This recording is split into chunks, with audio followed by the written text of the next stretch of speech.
Sometimes the person who saves your life ends up saving so much more than that.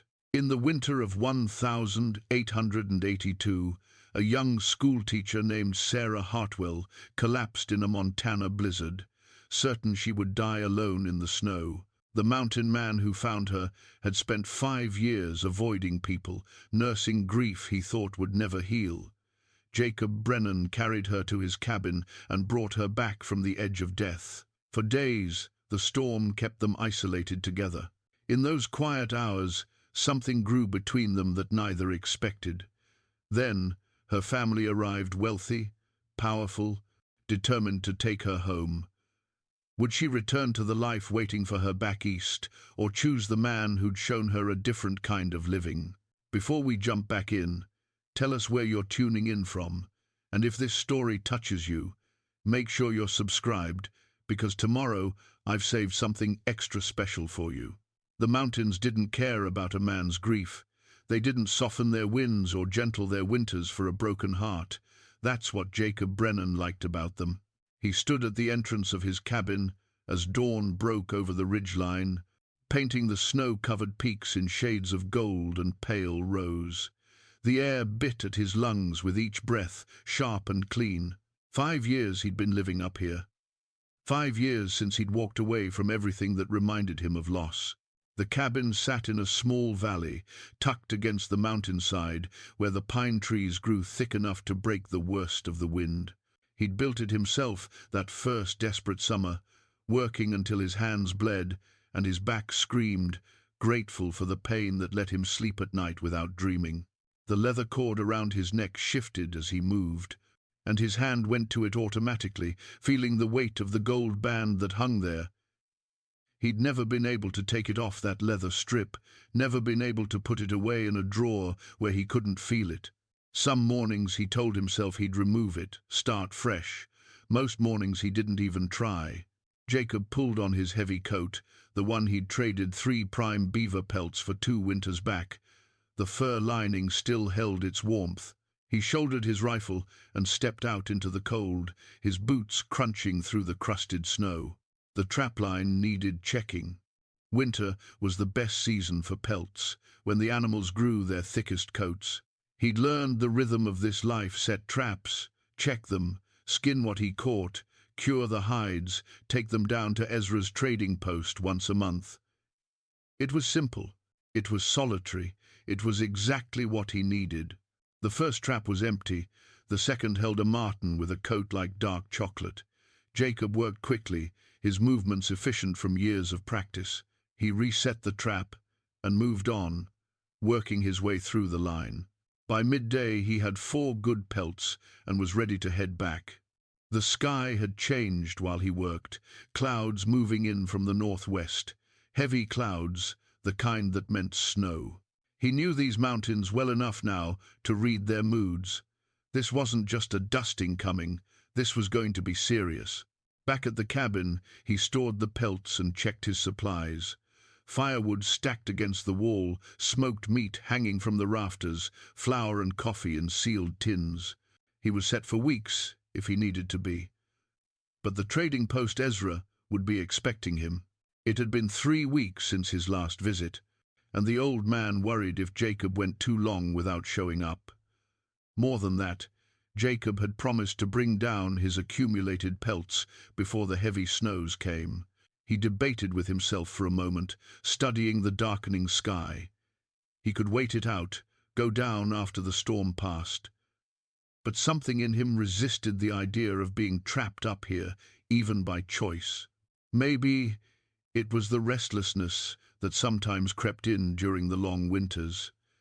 Maybe it was just knowing that Ezra kept a bottle of decent whiskey under his counter and would share a glass while they tallied up the trade. Jacob packed his pelts into a large canvas sack, secured his cabin, and started down the mountain trail. The wind was already picking up, pushing against him as he descended. The trail to the trading post took 3 hours in good weather. He'd need to move fast. The trading post sat at a crossroads of sorts, not a town, barely even a settlement, just Ezra's log building and a barn where travelers could shelter their horses. But it was the only outpost for 50 miles in any direction, and Ezra had been running it for near 20 years. He knew everyone who passed through, remembered every face, every story. Jacob emerged from the tree line an hour before dusk.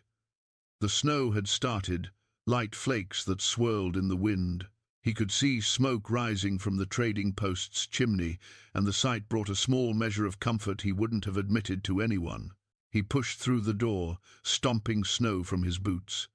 The interior was warm, heated by a potbelly stove that glowed red. Shelves lined the walls, stocked with everything from ammunition to canned peaches. The smell of coffee and tobacco smoke filled the air. Jacob Brennan. About time. Ezra looked up from behind his counter, his weathered face breaking into a grin. He was past 60, with a grey beard that reached his chest and eyes that had seen every kind of hard luck the frontier could offer. Thought maybe you decided to winter up there without coming down at all. Promised I'd bring these before the storms hit. Jacob dropped his pack on the counter. Looks like I just made it. Ezra opened the sack and whistled low. Fine pelts. Real fine. You've got the touch. I'll give you that. He began laying them out, examining each one with practiced hands. Martin, Fisher, couple of Fox. This'll trade well. They fell into the familiar ritual of tallying and negotiating. Jacob never pushed hard on price, he didn't need much, and Ezra was fair. When they finished, Ezra poured 2 glasses of whiskey from the bottle he kept hidden. Storm's going to be bad, Ezra said, settling onto a stool. Got that feel to it. I noticed. You staying down here tonight? Got space in the back. Jacob considered it. The wind was howling now, rattling the windows. Might be wise. More than wise. I've seen blizzards like this kill men who thought they knew better. Ezra took a sip of his whiskey. Besides, could use the company. Gets quiet this time of year.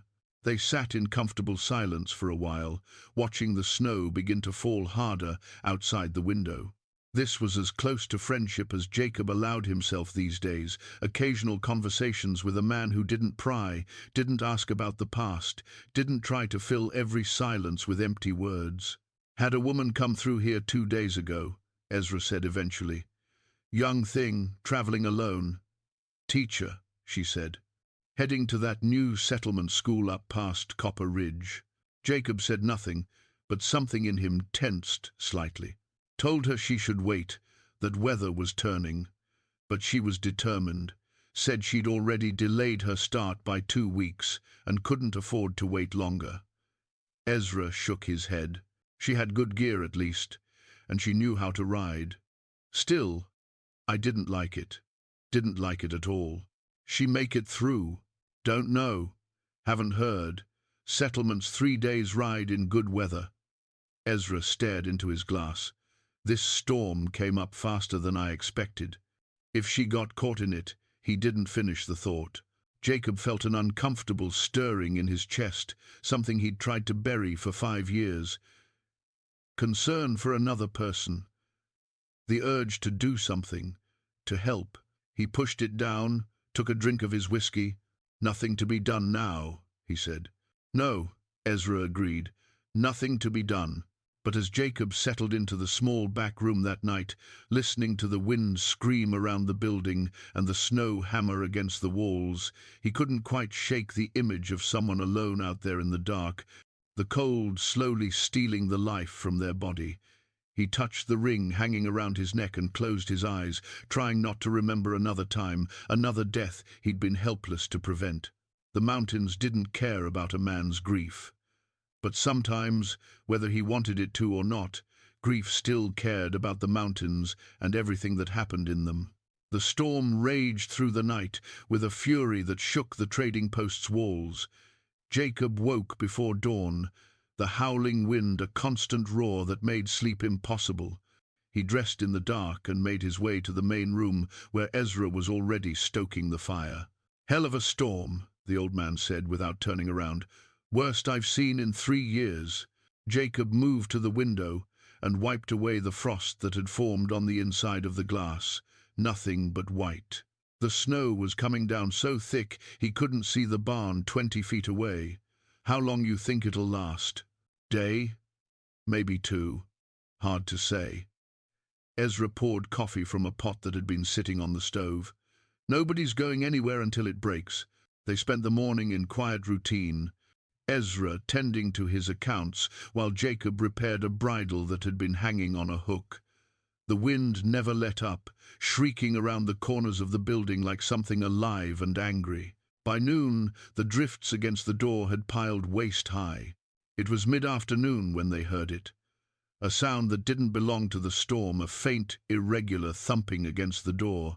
Ezra and Jacob exchanged glances. The old man reached for his rifle while Jacob moved to the entrance.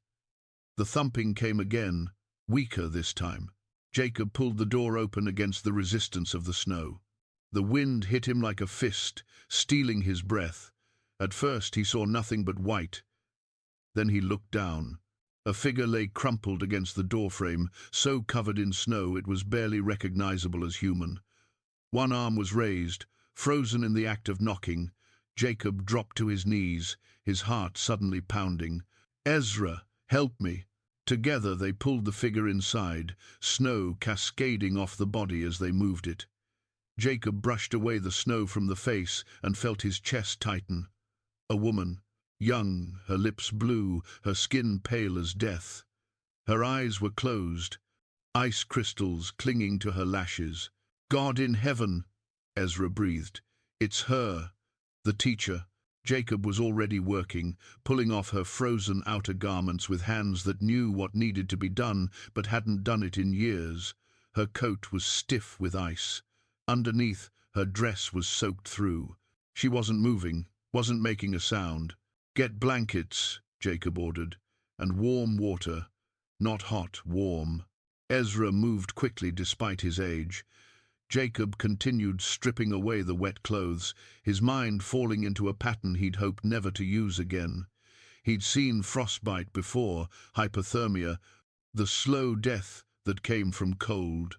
He'd watched it take Emma during that terrible night when the midwife couldn't come through the snow and the bleeding wouldn't stop and the cold crept into their cabin no matter how high he built the fire. He pushed the memory away. Focus. This woman was still breathing, shallow and slow, but breathing. "Is she alive?" Ezra asked, returning with an armful of blankets and a basin of water. "Barely." Jacob wrapped her in the blankets, then began the careful work of warming her extremities. Her hands were the worst fingers, white and stiff. Her feet weren't much better. He'd seen men lose toes and fingers to frostbite. He'd seen them lose more than that. "How long was she out there?" Jacob asked. "Can't say. Could have been hours. Could have been since last night." Ezra's face was grave. "How did she even find her way here in this?" Jacob didn't answer. He was checking her pulse, feeling the slow, irregular beat. Her breathing was too shallow.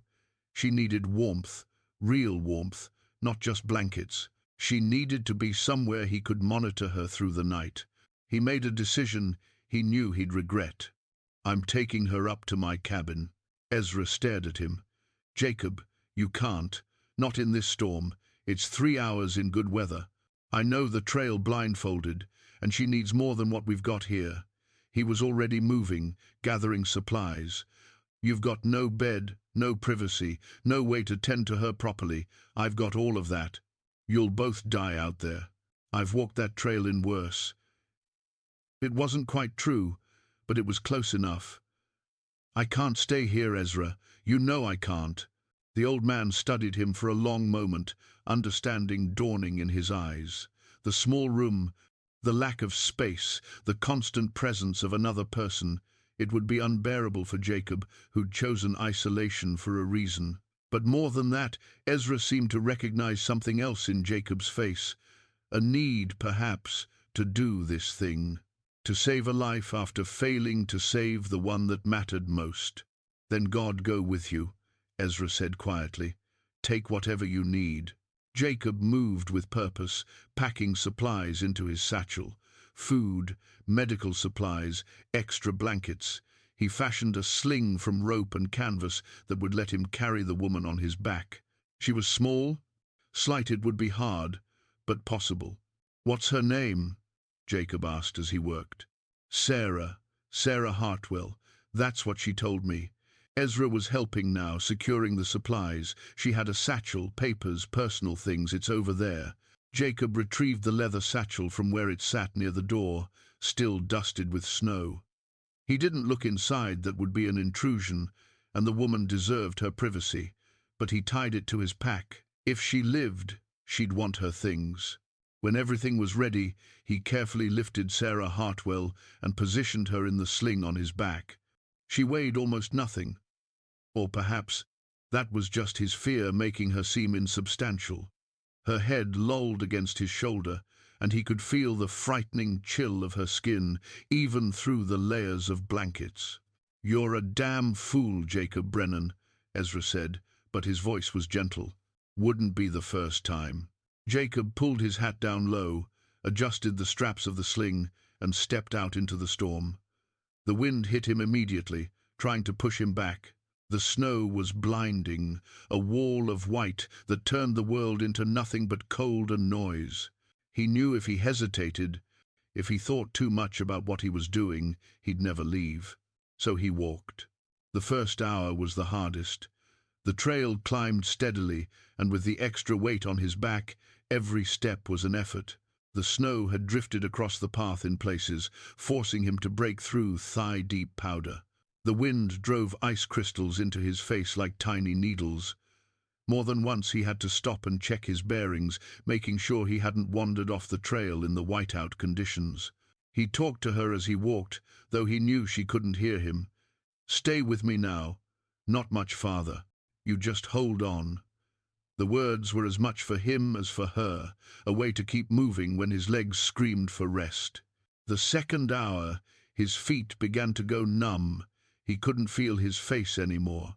The woman on his back was a dead weight, and he had to keep checking to make sure she was still breathing, had to keep adjusting the blankets to protect her from the wind. His mind began to play tricks on him, showing him Emma's face in the snow, hearing her voice in the storm.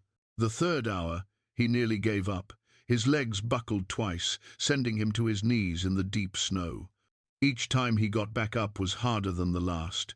The cabin should have been close, but nothing looked familiar. Had he missed it? Passed it somehow in the blinding snow? Then, like a miracle, he saw the dark shape of the cabin wall through the white. He staggered the last few yards, fumbled with frozen fingers to open the door, and fell inside with Sarah still strapped to his back. The cabin was cold, dark, but it was shelter. Jacob forced himself to move, to light the lamp with shaking hands, to get the fire started in the stone fireplace. Only when flames were crackling and spreading warmth through the room did he carefully remove Sarah from the sling and lay her near the fire. She was still alive.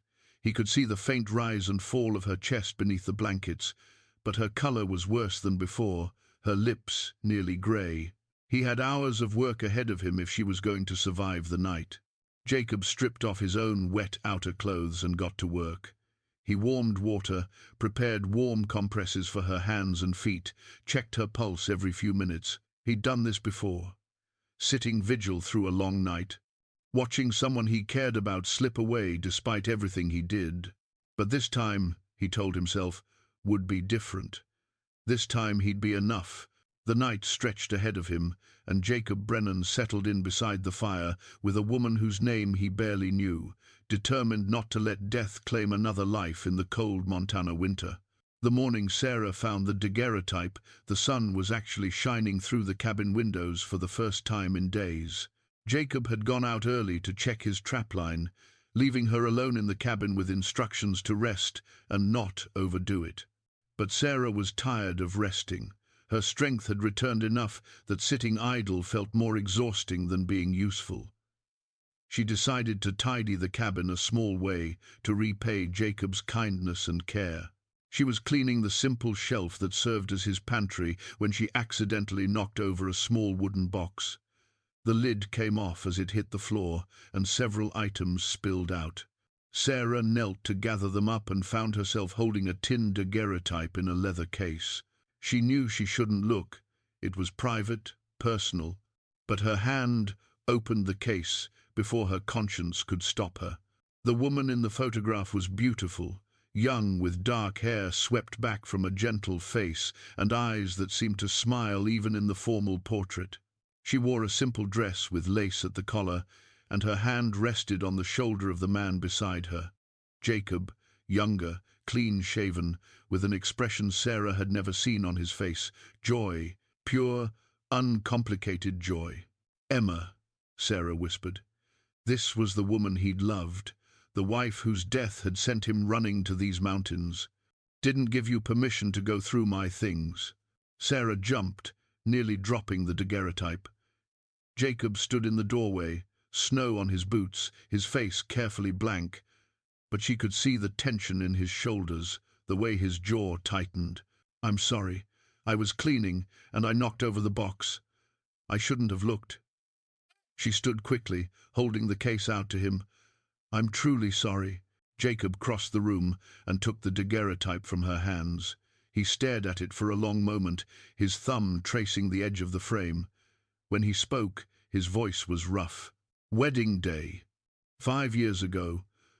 Thought we had our whole lives ahead of us." He closed the case with a soft snap. "Turned out, we had 3 years." "What happened?" Sarah asked gently. "You don't have to tell me, but sometimes it helps to speak about the people we've lost." Jacob moved to the table and sat down heavily, still holding the daguerreotype.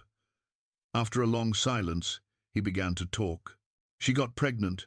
We were so happy. Scared too, but mostly happy. We'd wanted children, talked about having a whole houseful." His voice was steady, but Sarah could hear the pain underneath. Everything seemed fine at first. Emma was strong, healthy. Then one night, middle of winter, the baby decided to come early. Sarah sat down across from him, saying nothing, just listening. "I rode for the midwife, but there was a storm. Not as bad as the one you got caught in, but bad enough. By the time I got back, Emma was—" He stopped, swallowed hard. "There was too much blood. The baby was breech. The midwife did what she could, but it wasn't enough. I held Emma's hand and watched her die, along with our son. Took most of the night. She kept apologizing, saying she was sorry, like it was her fault. Oh, Jacob," Sarah's eyes filled with tears. "I buried them both on a hill overlooking the ranch, built a fence around the graves, planted wildflowers Emma had loved. Then I sold everything and left. Couldn't stand being there without her, couldn't stand people's pity and sympathy and all their kind words that didn't change a damn thing." He set the daguerreotype on the table between them, staring at Emma's young, happy face. "Up here, nobody expects anything from me. Nobody tries to fix me or tell me it'll get better with time.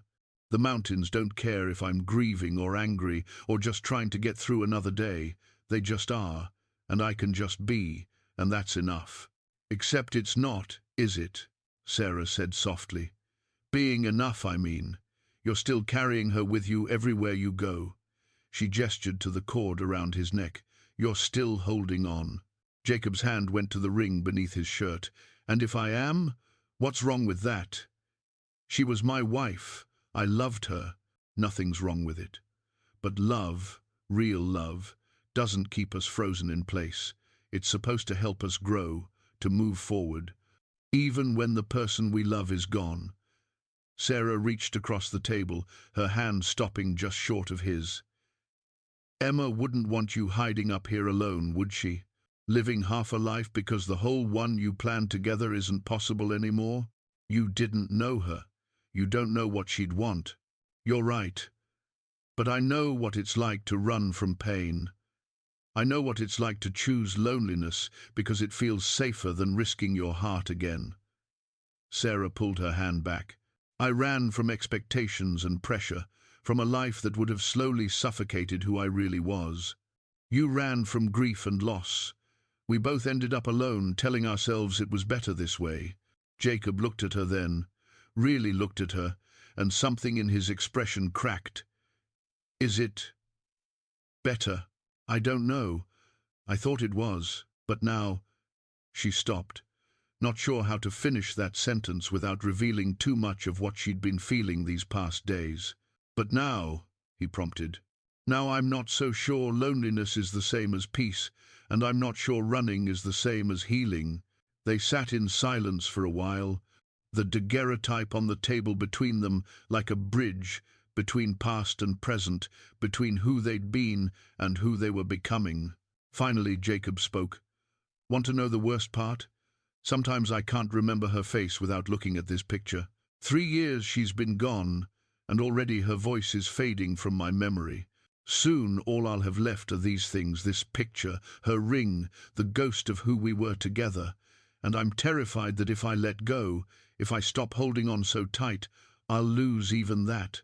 I'll lose her completely." "You won't," Sarah said with certainty. "Love doesn't work that way. The people who matter to us, who shape who we become, they're written into us. You carry Emma in the way you build things carefully, the way you carve beauty into wood, the way you saved my life without expecting anything in return." Jacob's eyes were bright with unshed tears. "How do you know?" "Because I see it. Because the best parts of her are still alive in you." He reached across the table then and took Sarah's hand in his. His palm was rough, calloused from work, but his grip was gentle. They sat like that, hands clasped, as morning light filled the cabin and the world outside began to thaw. "Thank you," he said finally, "for not being afraid of my grief. Thank you for not being afraid of mine." Something had shifted between them in that moment, something significant. The careful distance they'd maintained had narrowed, and now they were standing in a space where honesty lived, where two wounded people could acknowledge their pain without shame. Jacob released her hand slowly, as if reluctant to break the connection. He picked up the daguerreotype and looked at Emma one more time, then carefully placed it back in the wooden box. "I should get back to work," he said, "and I should finish cleaning up the mess I made." But neither of them moved immediately. They stayed at the table, aware that something important had happened, that they'd crossed a threshold they couldn't uncross. When Jacob finally stood, he paused beside Sarah's chair. His hand touched her shoulder briefly, a gesture of connection and comfort. Then he was moving toward the door, pulling on his coat, heading back out into the cold. Sarah sat alone in the cabin, her shoulder still warm where he'd touched it, and wondered what it meant that she was thinking less about the teaching position waiting for her and more about what it would feel like to stay. 3 days after their conversation about Emma, the weather finally broke for good. The sky cleared to a brilliant blue, and the sun shone so bright on the snow it hurt to look at it. Jacob announced that the trails would be passable in another day or 2. Sarah felt her heart sink at the news, though she knew it should have brought relief. "I'll take you down to the trading post," Jacob said, not quite meeting her eyes. "Ezra can help arrange transport to the settlement from there." "Of course. That makes sense." Sarah forced herself to sound practical, reasonable. "I've imposed on your hospitality long enough." It wasn't an imposition. Jacob was checking his traps, coiling rope with careful precision. "You were welcome here." The words hung between them, weighted with everything they weren't saying. That afternoon, Jacob took Sarah outside to show her the mountain. She'd been trapped indoors for so long, and now the world sparkled with fresh snow under clear skies. He moved through the drifts with easy confidence, breaking trail for her, pointing out landmarks. "That ridge there, see how it cuts across? That's the way down to Ezra's place." He gestured to another direction. "And there, that's where the creek runs. Good fishing in spring." "It's beautiful," Sarah said, and meant it. The mountains stretched endlessly in every direction, wild and magnificent. "I can see why you chose this." "Can you?" He looked at her with an expression she couldn't quite read. "Most people think I'm crazy, living up here alone. Most people are afraid of silence, afraid of what they might hear if the world got quiet enough." Jacob studied her face. "That I'm not sure I want to leave." The words came out before she could stop them, honest and raw. He went very still. "You have a teaching position waiting. a purpose.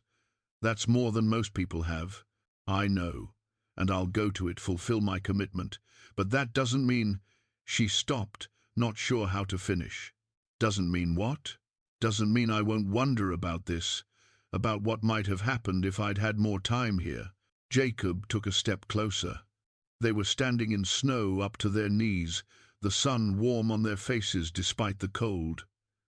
"Sarah, I know," she interrupted. "I know you're not ready for anything. I know you're still grieving Emma, and I'm not asking you to stop. I needed you to know that these days here, they've meant something to me. You've meant something to me." He reached up slowly and touched her face, his rough fingers gentle against her cheek. She leaned into the touch, closing her eyes. "You've meant something to me too," he said quietly. "More than I thought possible. But I don't know if I have anything to offer you. I don't know if I'm capable of—" "I'm not asking for promises, Jacob. I'm just telling you the truth." They stood like that, his hand on her face, her eyes closed, the mountains surrounding them in vast silence. Then Jacob leaned forward and rested his forehead against hers. "I wish things were different," he whispered. "I wish I was different. You're exactly who you need to be." He pulled back then, his hand dropping away, and the moment passed. They walked back to the cabin without talking, both of them aware that time was running out. That evening, Sarah pulled out her silver locket, one of the few personal items she'd had with her on the journey. Inside were small portraits of her parents, painted miniatures from before she'd left Boston. She opened it and stared at their faces, feeling the weight of obligation and love tangled together. "Your family?" Jacob asked, noticing her absorption. "My parents. Father and Mother Hartwell, pillars of Boston society." She spoke without bitterness, just resignation. "They weren't happy about me coming west. My mother cried for a week. My father tried to forbid it, then threatened to cut me off, then finally gave up and bought me the best traveling gear money could buy. They love you. They do, in their way. But their love comes with expectations, with requirements. It always has." She closed the locket. "Sometimes I think about what would happen if I just didn't go back. If I stayed out here, made a life on my own terms. Could you do that? Give up your family completely?" "I don't know. Could you give up Emma's memory completely?" Jacob smiled sadly. "Touché." They played chess that night, their last game before the journey down.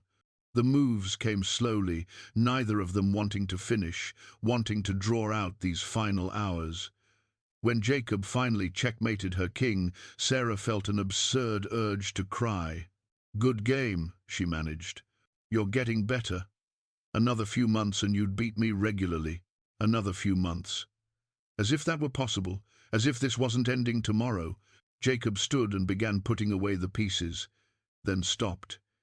He held out the small carved knight he'd made from antler. "Here, take this with you." "Jacob, I can't. Please. So you'll remember this time. So you'll know it was real." Sarah took the chess piece, her fingers closing around it. "I won't forget. Even without this, I won't forget." "I know, but take it anyway." She tucked the knight carefully into her pocket, feeling its weight there like a promise or a question mark. That night, Sarah lay awake in Jacob's bed, her bed for these strange, suspended days, and listened to him moving around in the main room, preparing for tomorrow's journey. She touched the locket at her neck, thought about her parents and their expectations. Then she reached into her pocket and felt the carved knight Jacob had given her. 2 different futures, 2 different lives. One pulling her forward to duty and purpose, the other tempting her to stay in this small cabin with a man who'd showed her what it meant to be seen and valued for exactly who she was. Sarah closed her eyes and tried to imagine what Emma would say if she could speak to her now. Would she tell Sarah to run, to protect her heart? Or would she tell her to stay, to take the risk, to show Jacob that love didn't end just because loss had happened? The answer, Sarah thought, was that Emma would probably tell her to choose whatever made her happiest, and that was the problem. Sarah didn't know anymore what happiness looked like. Tomorrow she would leave these mountains. Tonight she let herself imagine what it might be like if she didn't have to. They were packing the last of Sarah's belongings when they heard the horses. Jacob froze, his hand going automatically to the rifle mounted above the door. Visitors to his cabin were rare, unheard of in winter. He moved to the window and pulled back the oiled skin that covered it. Riders, 4 of them, coming up the trail. His voice was tight. "Sarah, do you know anyone who might be looking for you?" Sarah's heart began to pound. She joined him at the window and felt the blood drain from her face. Even at this distance, even bundled in winter gear, she recognized the lead rider's posture, the way he sat his horse with absolute authority. "That's my father," she whispered. "That's Cornelius Hartwell." Jacob turned to her, his eyes wide. "Your father came all the way from Boston? He must have been contacted when I didn't arrive at the settlement.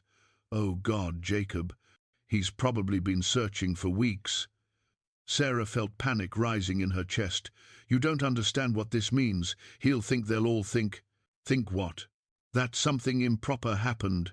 That you..." She couldn't finish the sentence. The implications were clear enough. An unmarried woman, stranded alone with a man for weeks. In her parents' world, her reputation would be destroyed. The horses drew closer. Jacob could make out details now: expensive tack, fine coats, hired men who looked like they knew how to handle trouble. The lead rider pulled up in front of the cabin and dismounted with practiced grace. He was tall, silver-haired, with the bearing of a man used to command and the cold eyes of someone who'd made his fortune through steel will and sharp dealing. Jacob opened the door before Hartwell could knock. "Mr. Brennan, I presume?" Hartwell's voice was cultured, clipped. "I'm Cornelius Hartwell. I believe you have my daughter." "Father!" Sarah appeared at Jacob's shoulder, and Hartwell's face transformed. Relief, joy, and something harder all flashed across his features in quick succession. "Sarah, thank God." He started to move forward, then checked himself, his eyes taking in her simple dress, her loose hair, the domestic scene behind her. "Are you all right? Have you been hurt?" "I'm fine. Mr. Brennan saved my life. I was caught in the blizzard and nearly froze, and he brought me here and cared for me until I recovered." One of the other riders dismounted, a younger man with Sarah's eyes and her stubborn chin. "Sarah, we've been searching for 3 weeks. Do you have any idea what we've been through? Mother's been sick with worry." "Thomas." Sarah's voice softened. "I'm sorry. I never meant to cause such trouble." Cornelius Hartwell was looking at Jacob now with eyes that assessed and calculated. "We're grateful for your assistance, Mr. Brennan. I'd like to compensate you for your trouble and for the supplies you've used caring for my daughter. Name your price." Jacob's jaw tightened. "I don't want money for helping someone who needed it." "Nevertheless, I insist." Hartwell pulled a leather wallet from inside his coat. $1,000 should..." "I said I don't want your money." Jacob's voice was flat, hard. "Your daughter was in trouble. I helped her. That's the end of it." The 2 men stared at each other, tension crackling in the cold air. Thomas stepped between them, his hands up in a placating gesture. "Father, let it be. The man doesn't want payment." He turned to Jacob. "We do appreciate what you did. Truly.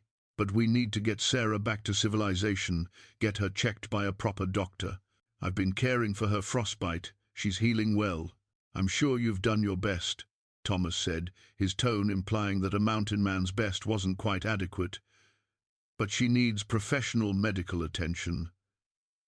A teaching position waiting for one thing." Sarah felt something tear inside her chest. They were talking about her like she wasn't there, like she was property to be collected and transported.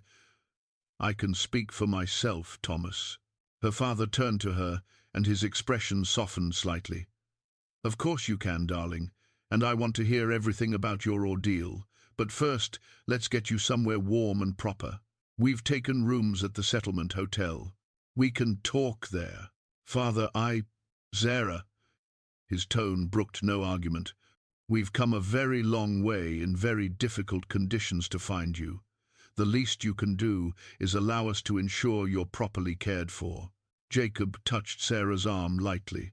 When she looked at him, his eyes said what his mouth didn't, that she should go, that fighting this now wouldn't help anything, that they'd already judged the situation and made their decisions. "Give me a moment to gather my things," Sarah said quietly. She went back into the cabin on unsteady legs. Her father and brother stayed outside with the hired men, but their presence was heavy, intrusive. This place that had felt like a sanctuary now felt invaded, violated by the outside world's expectations and judgments. Sarah collected her belongings with shaking hands. The leather satchel that had survived the blizzard, her few clothes now dry and mended. She tucked the carved chess knight carefully into her pocket, hidden from view. When she turned to leave, Jacob was standing in the doorway. "I'm sorry," he said quietly, "for all of this, for what they must be thinking. You have nothing to apologize for. You saved my life." She wanted to say more, wanted to tell him everything she'd been feeling, but the moment was wrong, the privacy gone. "Thank you, Jacob, for everything." He nodded once, his face carefully neutral. But she could see the tension in his shoulders, the way his hand clenched at his side. "Be safe, Sarah Hartwell." It sounded like goodbye. Final and absolute. Cornelius Hartwell helped his daughter mount the spare horse they'd brought, his hands gentle but possessive. Once she was settled, he approached Jacob one more time. "I meant what I said about compensation. We both know what people will say about my daughter spending weeks alone with a man.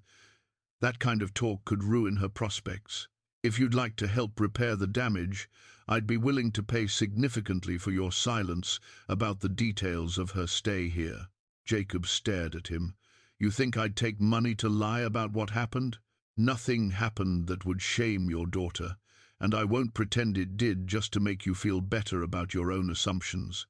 See that you don't speak of this at all, then, for Sarah's sake." Hartwell's voice carried a veiled threat. "Men in my position have long memories and considerable reach, Mr. Brennan. It would be unfortunate if word spread about this incident." "Is that a threat?" "It's a statement of fact." Hartwell turned away, dismissing Jacob entirely. "Let's go. We have a long ride ahead."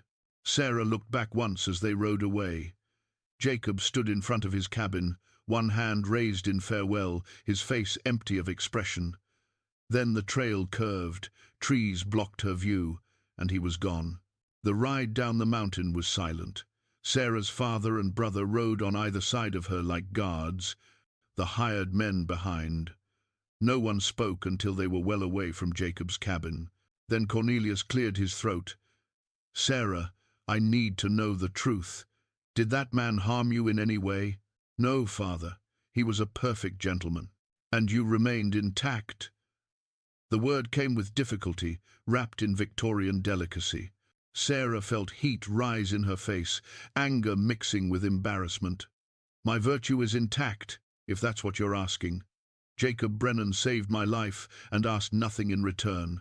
He deserves your thanks, not your suspicion." Thomas reached over and squeezed her hand. "We're just worried about you, Sarah. You have no idea how frightened we've been. When you didn't arrive at the settlement, when we heard about the blizzard, Mother collapsed. She's been in bed for 2 weeks, sick with grief." The guilt hit Sarah like a physical blow. "I didn't mean for any of this to happen." "Of course you didn't. These things happen on the frontier." Her father's tone gentled slightly. "That's why we've made other arrangements." Sarah felt cold that had nothing to do with the weather. "What arrangements?" "Your mother and I have been discussing your future. This teaching position clearly isn't safe or suitable. We've arranged a match for you, Richard Thornton, the textile merchant. Do you remember him? Nice family, substantial holdings. He's willing to overlook this unfortunate incident, given the circumstances." "Father, no. It's already settled, Sarah. We'll return to Boston next week. The wedding will be in the spring." Sarah stared at her father, then at her brother, seeing in their faces the same implacable certainty, the same assumption that they knew what was best for her. They'd come all this way not to rescue her, but to reclaim her, to return her to the life she'd tried to escape. She reached into her pocket and felt the carved knight there, solid and real, Jacob's gift. A reminder that for a few weeks she'd lived differently, been someone different. "What if I refuse?" she asked quietly. Her father looked at her with something like pity. "Then you'll remain out here alone, with a ruined reputation and no prospects. Is that really what you want, Sarah? A life of hardship and poverty, with no family to support you?" She didn't answer. Because the terrible truth was that part of her did want exactly that. If it meant she could go back to that cabin, back to the man who'd looked at her like she mattered, like she was enough, exactly as she was. But the other part of her, the part raised on duty and obligation, knew her father was right. She couldn't stay. She had no means to support herself, no real claim on Jacob's affection beyond a few shared moments and one carved chess piece. So she rode on in silence, leaving the mountains behind, feeling something inside her chest crack and splinter with every step that took her farther from the life she'd briefly imagined and closer to the one that had been chosen for her. Behind them, in a cabin high in the Montana wilderness, Jacob Brennan stood at his window and watched the trail long after the riders had disappeared. Then he reached up, pulled the leather cord over his head, and held Emma's ring in his palm. "I think I finally understand," he said to the empty room, "what it means to want to live again, and how much it hurts when the world won't let you." He put the ring back on, but this time the weight of it felt different, not like an anchor, but like a question he didn't yet have the courage to answer. The settlement hotel was the finest building for 100 miles, which meant it had glass windows, a restaurant that served 3 meals a day, and rooms that didn't leak when it rained. Sarah's father had taken an entire floor, turning the place into a temporary Hartwell compound. Sarah spent the first 2 days in her room, claiming exhaustion. In truth, she couldn't bear the thought of sitting through formal dinners, making polite conversation, pretending everything was fine, when her entire world felt like it was crumbling. On the 3rd morning, Thomas knocked on her door. "May I come in?" Sarah pulled her shawl tighter around her shoulders. "It's your father's money paying for the room. I suppose that gives you the right." Thomas winced at the bitterness in her voice, but entered anyway. He pulled a chair close to where she sat by the window and studied her face with concern. "You look terrible, Sarah." "Thank you. You always were charming." "I mean it. You haven't been sleeping." "Father's worried. Even I'm worried, and you know how self-absorbed I usually am." He reached out and took her hand. "Talk to me. Really talk to me. Not the polite conversation you've been giving, Father." Sarah felt tears prick her eyes. Thomas was only 2 years older than her, and they'd been close as children before the weight of family expectations had pushed them into their assigned roles. Him as heir and businessman, her as decorative daughter and future society wife. "Do you remember when we were children?" she said quietly. "And we used to sneak out to the docks? We'd watch the ships come in from everywhere, China, Africa, the West Indies, and we'd make up stories about where we'd go when we grew up. I remember you wanted to sail to Egypt and see the pyramids, and you wanted to join the merchant marine and circumnavigate the globe." Sarah smiled sadly. "Instead, you're managing Father's warehouses, and I'm being married off to Richard Thornton, who's never been farther than New York." Thomas was quiet for a moment. "Is this about the teaching position? Because Father's right, Sarah, it's not safe out here. What happened to you proves that. What happened to me was an accident. It could have happened anywhere. But it didn't happen anywhere. It happened here, in the middle of nowhere, with no one to help you except a stranger. Jacob's not a stranger. Not anymore." The words came out before she could stop them. Thomas leaned back, his expression shifting from concern to something more complicated. "Sarah, please tell me you haven't developed feelings for that mountain man." She didn't answer, which was answer enough. "Oh, Sarah." Thomas ran his hand through his hair. You barely know him. You spent a few weeks trapped in a cabin together during a crisis. That's not real. It's not a foundation for anything. How do you know? Have you ever spent time with someone when all the pretense and social performance was stripped away? When you could just be yourself without worrying about what anyone else thought? No, Thomas admitted, but I also haven't confused gratitude and proximity for love. Is that what you think this is? Sarah felt anger flare in her chest. You think I'm just some foolish girl who's mistaken her rescuer for a prince? I think you're scared. I think teaching out here was harder than you expected, and you were lonely, and then you nearly died, and a man was kind to you. Those are powerful things, Sarah, but they're not love. You're wrong. Am I? What do you actually know about him? What he wants, who he really is beyond the grief he's carrying? Did you talk about a future together? Did he ask you to stay? Sarah looked away, unable to answer, because Thomas was hitting too close to uncomfortable truths. Jacob hadn't asked her to stay. He'd let her go without a fight, had given her a chess piece and a quiet farewell, and nothing more. That's what I thought, Thomas said gently. Sarah, I'm not trying to be cruel. I just don't want you to throw away your life on a fantasy. What would you even do if you stayed?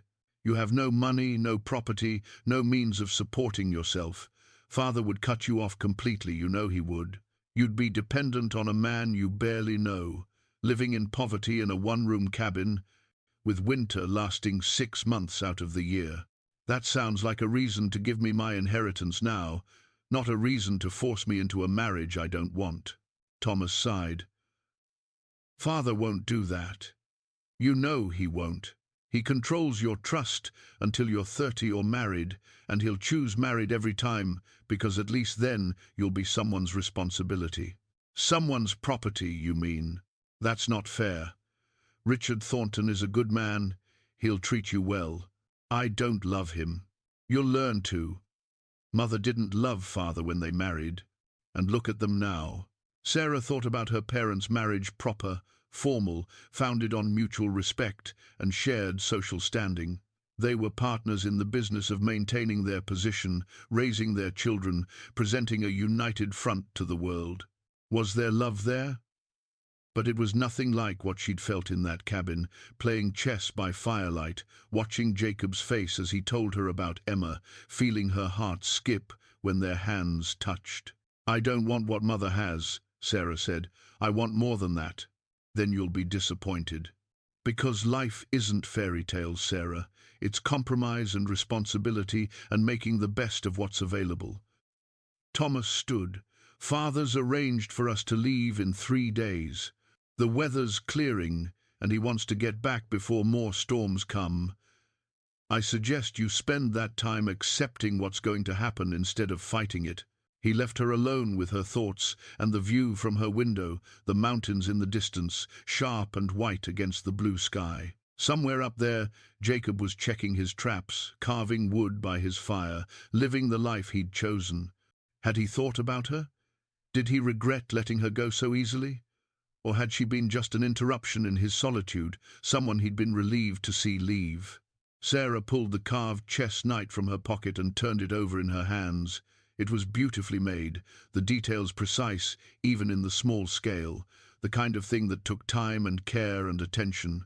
He'd made this during one of those long winter evenings, working while she read or mended, both of them comfortable in each other's presence. That had been real. She was certain of it.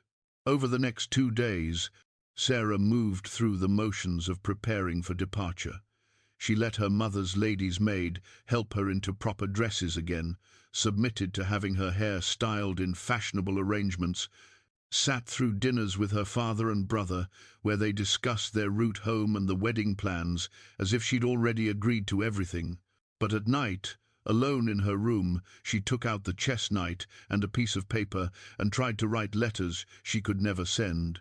Dear Jacob, she wrote, I know you're not a man who reads much beyond practical things, but I need to tell you. She crossed it out and started again. Jacob, I want you to know that our time together, no. I'm going back to Boston to marry a man I don't love because I don't have the courage. She crumpled that page and threw it in the fire.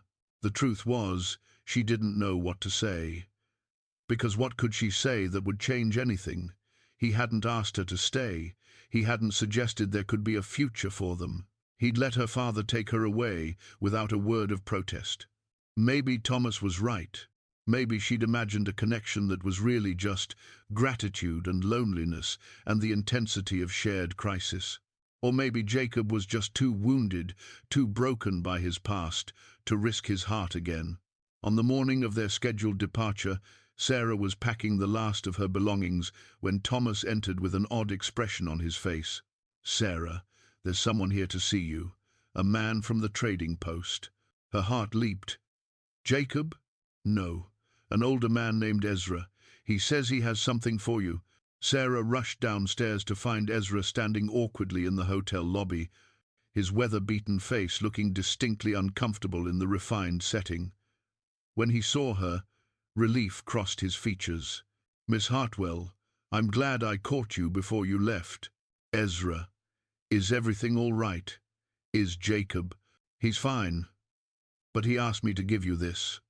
Ezra pulled out a folded paper from inside his coat. "Made me promise to get it to you before you headed back east."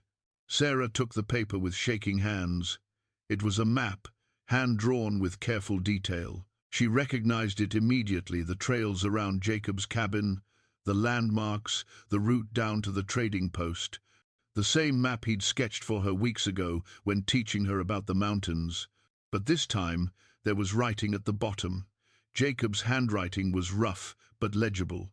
"Sarah," it read, "this map shows the way back. If you ever need it, you'll always be welcome here. You were right about what Emma would want. She'd want me to live, not just exist. You showed me the difference." Sarah read it 3 times, her heart pounding. It wasn't a declaration of love. It wasn't even an invitation, not really. But it was something.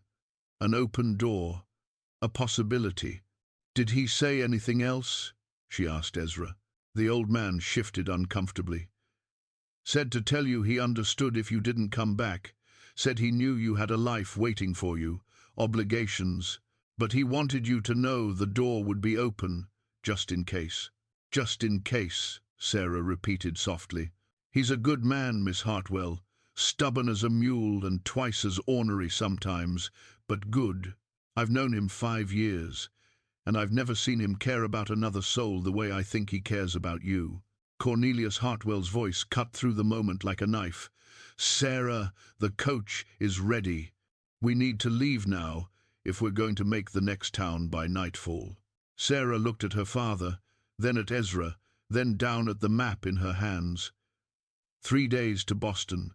3 days until she'd be locked into a life she didn't want, with a man she didn't love. 3 days until this moment would be nothing but a memory, and the map in her hands would be worthless. Unless she chose differently. "Thank you, Ezra," she said quietly. "Thank you for bringing this to me." He nodded, tipped his hat, and left. Sarah stood in the hotel lobby, the map clutched in her hands, aware that everyone was waiting for her. Her father, Thomas, the servants, the coachman, all waiting for her to climb into that coach and ride away from the mountains and back to the life that had been chosen for her. She thought about Emma, buried on a hill overlooking a ranch, having never gotten to live the life she and Jacob had planned. She thought about her mother, trapped in a marriage of convenience, living a half-life of social obligation. She thought about herself at 60, looking back and wondering what might have happened if she'd been braver. Then Sarah Hartwell tucked the map carefully into her pocket next to the carved chess knight and made a decision that would change everything. Jacob swept Sarah up in his arms without another word and carried her to the cabin. He kicked the door shut behind them and set her gently near the fire, then immediately began stripping off her wet cloak and checking her for injuries. "You rode up here alone? In winter? Are you out of your mind?" His voice was rough with emotion, anger and fear and relief all tangled together. "You could have died, Sarah. You could have frozen, or fallen, or... But I didn't. Sarah caught his hands, stilling them. Jacob, stop. I'm fine. I'm here, and I'm fine. Your family, where are they? Did something happen? They're probably looking for me by now. I ran. She said it simply, matter-of-factly, and watched understanding dawn in his eyes. You ran away from your family. He sat back on his heels, staring at her. From the coach. From a life I didn't want. Toward one I do want. Sarah pulled the teaching certificate from her pocket, the one she'd kept safe through everything, and deliberately tore it in half. Then in half again. I don't need this anymore. Sarah, what are you doing? With a Bregvin with her. Making a choice, the choice I should have made days ago. She dropped the torn paper and took both his hands in hers. Jacob, I'm not some foolish girl who's confused gratitude with love. I'm not running from one prison into another. I know exactly what I'm doing. Do you? Because what you're doing is throwing away your family, your reputation, any security or support you had. For what? For me? A man who lives in a cabin in the middle of nowhere and has nothing to offer you? You're offering me yourself. That's everything. Jacob pulled away and stood, pacing the small space like a caged animal. You don't understand what you're saying. I have nothing, Sarah.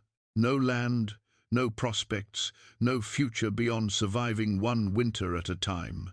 Your father was right, you'd be dependent on me completely, living in poverty, cut off from everyone and everything you've known. I know, and you'd be doing it for a man who's broken, who might never be whole again, whose heart is so damn tangled up with grief and guilt that he doesn't even know if he's capable of loving you the way you deserve. I know that too. Jacob stopped pacing and turned to face her. Then why are you here? Sarah stood, her legs steadier now, and crossed to where he stood. She reached up and touched his face, feeling the rough beard under her palm, seeing the fear and hope warring in his eyes. Because the last 2 weeks without you were the longest of my life. Because every time I looked at my brother, I saw my future, comfortable, proper, slowly dying inside. Because when I held your map and read your note, I realized that some risks are worth taking. She moved her hand to his chest, feeling his heart pound beneath her palm. Because I love you, Jacob Brennan, and I hope you love me too. He closed his eyes, his jaw working. When he opened them again, they were bright with unshed tears. I never beat you at chess. You did. That night before you left, I let you think I won. But you had me in 4 moves. I just couldn't stand to end the game. He took her face in both his hands. Sarah, are you absolutely certain about this? Because once you make this choice, there's no going back. Your family will disown you. Society will shun you. And you'll be stuck with a stubborn mountain man who doesn't even have a proper house to offer you. This cabin is more of a home than I've ever had, and I don't need society or my father's approval. I just need you. She smiled up at him. But I do have conditions. Conditions? I'm still going to teach. The settlement school still needs someone and I'm qualified. I'll ride down once a week, or they can send the children up here if that's easier. All right. What else? You're going to teach me how to survive up here properly. How to trap and fish and shoot. I won't be a burden or a decoration. I'll be a partner. Jacob's lips twitched into almost a smile. Anything else? Yes. Sarah pulled the carved chess knight from her other pocket and held it up between them. You're going to finish making this set, because we're going to have years of evenings to fill, and I plan to finally beat you, fair and square. Then Jacob was pulling her into his arms, his mouth finding hers in a kiss that was desperate and tender and full of promise. Sarah melted into him, her arms wrapping around his neck, everything else falling away until there was just this, just them, together, choosing each other against all reason and expectation. When they finally broke apart, both breathless, Jacob rested his forehead against hers. Your family's going to come for you. You know that, right? Your father isn't the type to just let this go. I know. When they come, we'll face them together." Sarah touched the leather cord at his neck, feeling Emma's ring beneath his shirt. "I'm not asking you to forget her, Jacob. I'm not asking you to stop loving her. I'm just asking you to make room for me too." Jacob pulled the cord over his head and held the ring in his palm, looking at it in the firelight. Then he carefully placed it in the wooden box where he kept his important things and closed the lid. "Emma would have liked you," he said quietly. "She would have told me I was a fool if I let you go. Then it's a good thing I didn't give you the choice." Sarah took his hand and laced their fingers together. "What happens now?" "Now," Jacob pulled her close again, "now we figure out how to build a life together, one day at a time." Outside, the sun had fully set, and the mountains were dark against the stars. Somewhere down those trails, men were probably searching for Sarah, but that was tomorrow's problem. Tonight, they had this cabin, this fire, and each other. It was enough. It was more than enough. It was everything. 2 weeks passed before Thomas came. He arrived alone on a clear morning, riding slowly up the trail like a man who wasn't entirely sure of his welcome. Jacob spotted him first and quietly warned Sarah, who was inside preparing lessons for the settlement children. "It's all right," she said, touching his arm. "I knew someone would come eventually." They waited together at the cabin door as Thomas dismounted. He looked tired, older than when Sarah had last seen him. His eyes went from his sister to Jacob and back again, taking in their joined hands, the way they stood together. "Sarah," his voice was careful, neutral, "may I speak with you? Anything you need to say, you can say in front of Jacob." Thomas nodded slowly, as if he'd expected this answer. "All right. Father sent me. He wanted to come himself, but Mother—" He paused, pain flickering across his face. "Mother had another collapse when you disappeared. She's been very ill." Sarah felt guilt stab through her. "Is she—" "She'll live. The doctor says she just needs rest and time to accept what's happened." Thomas looked down at his hands. "Father wanted me to bring you back. He authorized me to offer anything: money, a separate household, even permission to continue teaching if that's what you want. Just come home, Sarah. Please. This is my home now. Is it? Or is it just where you ran to?" Thomas's voice hardened. "Do you have any idea what you've done? The scandal you've created?" Father's had to make explanations to everyone. The Thorntons, our business partners, half of Boston society. "The story is that you suffered a head injury during your ordeal and aren't thinking clearly." How convenient. It was the kindest explanation we could offer. The alternative was admitting that you'd willingly destroyed your reputation to live in sin with a mountain man. Jacob's hand tightened on Sarah's, but he said nothing. "We're not living in sin," Sarah said quietly. "We were married 3 days ago. Ezra officiated at the trading post. It's legal and binding." Thomas stared at her. "You married him?" "I did.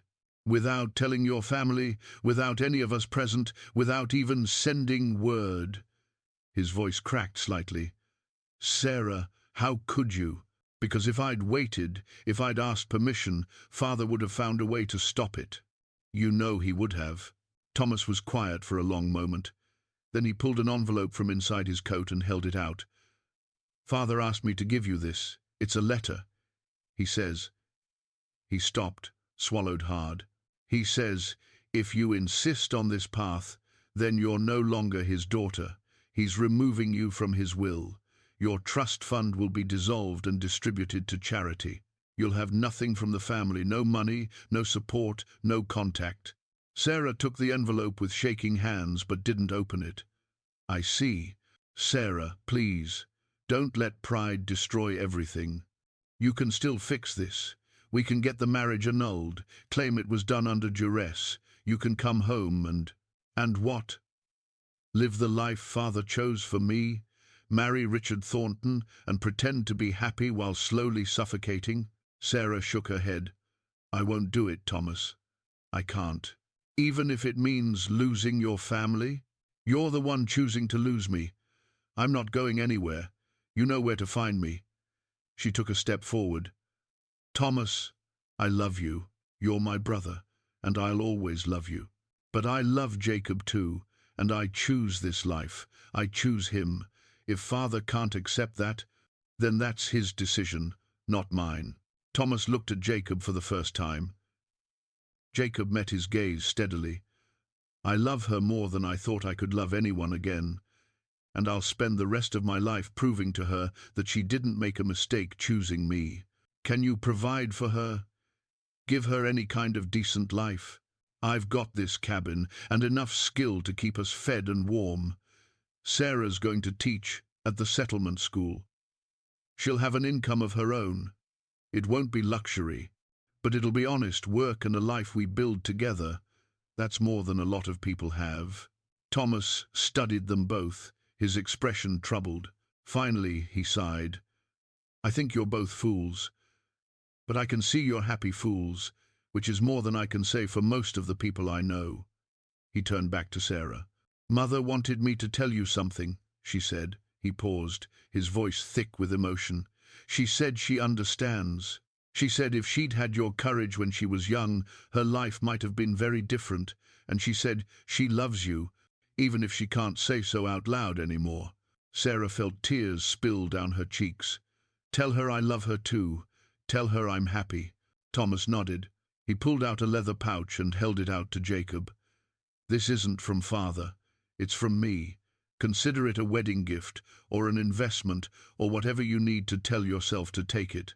There's enough there to buy some land if you want to expand beyond this cabin.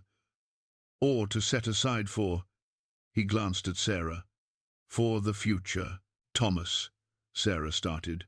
Don't argue with me. I can afford it. And I want to know my sister isn't going to starve if something happens. He managed a small smile. Besides, someone has to be the reasonable one in this family. They stood there awkwardly for a moment. Then Sarah stepped forward and hugged her brother tightly. Thomas held her for a long moment before pulling back and clearing his throat. I should go. I've got a long ride ahead.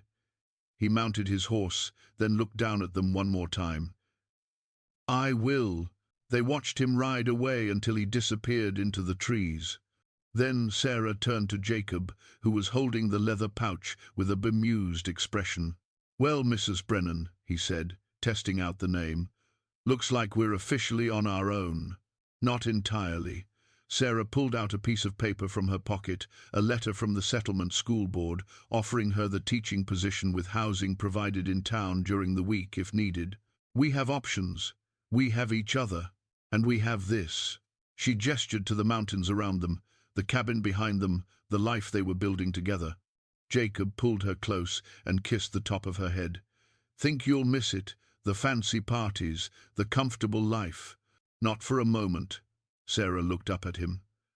Though I do expect you to finish that chess set, I'm determined to beat you properly before spring. Is that so? It is. And then I'm going to teach the settlement children to play, and you're going to help me. Jacob laughed, a sound that was becoming more frequent, easier. Yes, ma'am, whatever you say.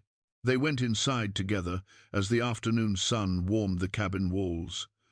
On the table, Jacob's carving tools waited next to a half-finished rook. In the corner, Sarah's teaching materials were stacked neatly beside her few belongings. The cabin was small, simple, but it was theirs.